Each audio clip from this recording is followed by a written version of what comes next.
Olá, meu nome é Clara. Eu sou aluna do Instituto Federal de São Paulo, campus Itacoaxetuba. E hoje eu vou falar sobre o trabalho Análise das propriedades mecânicas e de corrosão na liga Zamac 5, tratada com ondas de baixa frequência. A Zamac é uma liga composta por zinco, alumínio, cobre e magnésio. E ela tem uma vasta aplicação, desde a fabricação de itens domésticos até setores de automobilística, de confecção. E também ela é utilizada como ânodo de sacrifício para proteção de superfícies metálicas.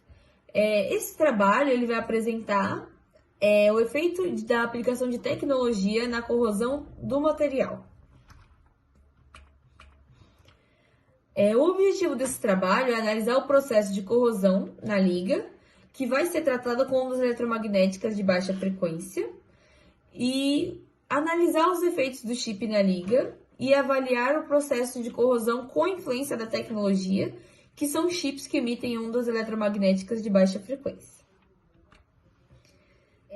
As análises acerca do material vão contribuir para garantir a eficiência nas aplicações dele e também vai contribuir bastante com a literatura pelo fato dela ser escassa atualmente. Inicialmente, nós fizemos um ensaio de corrosão com amostras submersas em solução salina 3,5%. Foram preparadas 12 amostras de Zamac, cada uma delas com 10 milímetros de diâmetro e 3 milímetros de espessura. Elas foram lixadas com lixas entre 120 e 1.200 de granulometria e foram lixadas com alumina, foram polidas com alumina de 0,3 e 0,5 microns. Foram formados 3 sistemas, 3 aquários, para fazer esse ensaio de corrosão. Eles foram compostos por solução salina 3,5%, que a cada litro de água utilizada vai 3,5% de sal. Nesse caso, utilizamos 5 litros de água destilada e 175 gramas de sal. E para ver a homogeneização completa do sal, a solução foi agitada por 5 minutos. Essa solução é composta por água destilada e sal marinho iodado. Nesses aquários foram adicionados chips que emitem as ondas eletromagnéticas de baixa frequência, que seria a tecnologia. Esses chips foram adicionados apenas em 2 aquários.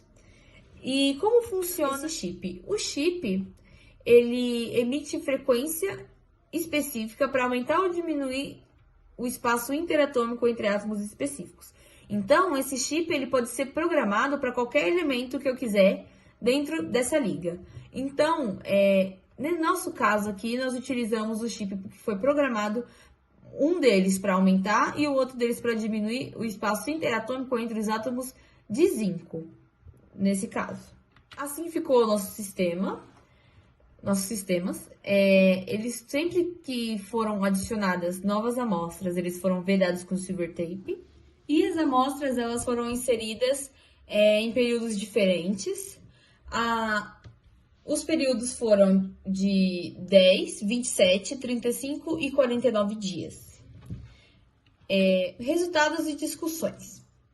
Essa figura 5, ela mostra pra gente as amostras que foram expostas aos chips para abrir o espaço interatômico entre os átomos de zinco.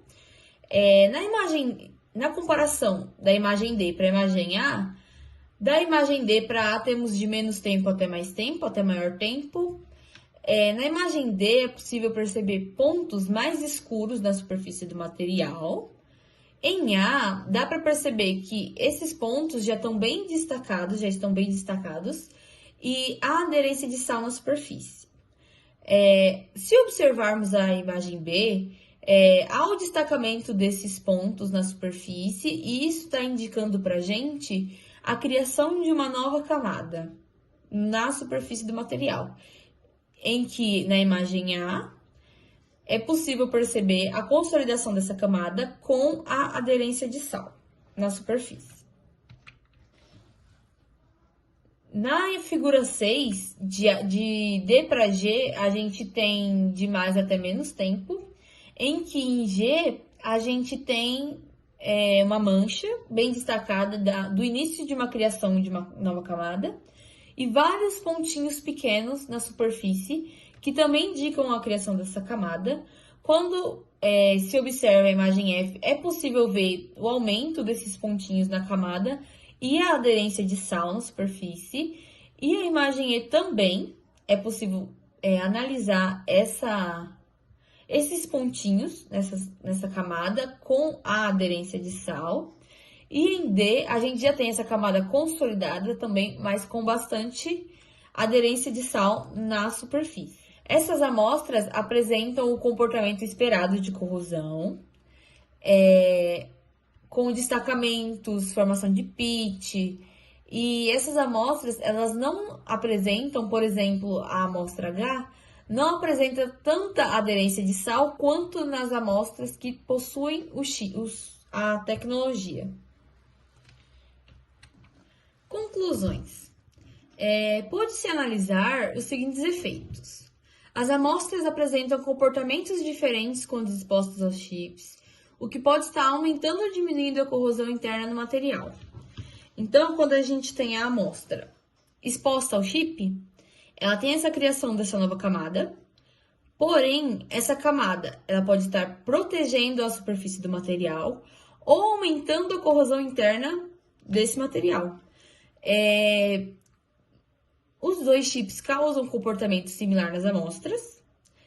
O comportamento da amostra sem chip apresenta inclusões e corrosão por pits, que é o esperado da corrosão.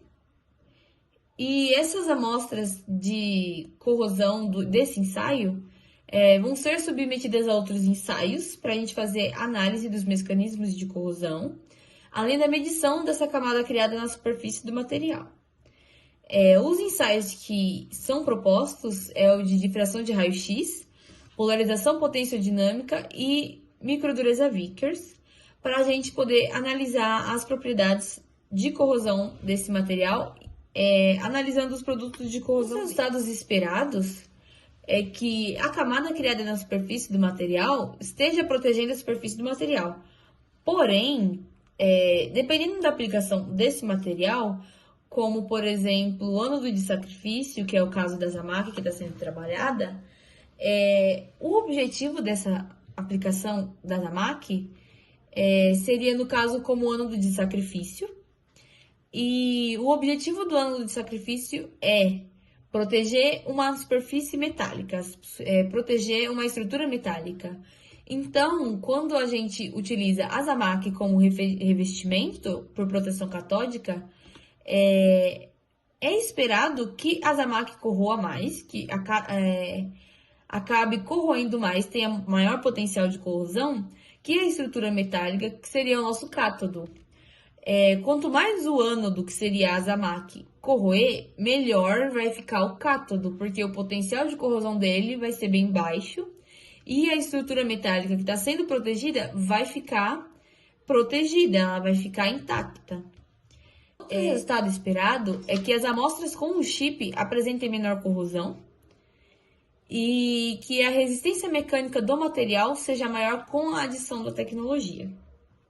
E agora eu deixo aqui meus agradecimentos às Zincoligas, à EFATÁ, ao CNPq e ao Instituto Federal por todo o apoio e incentivo à pesquisa.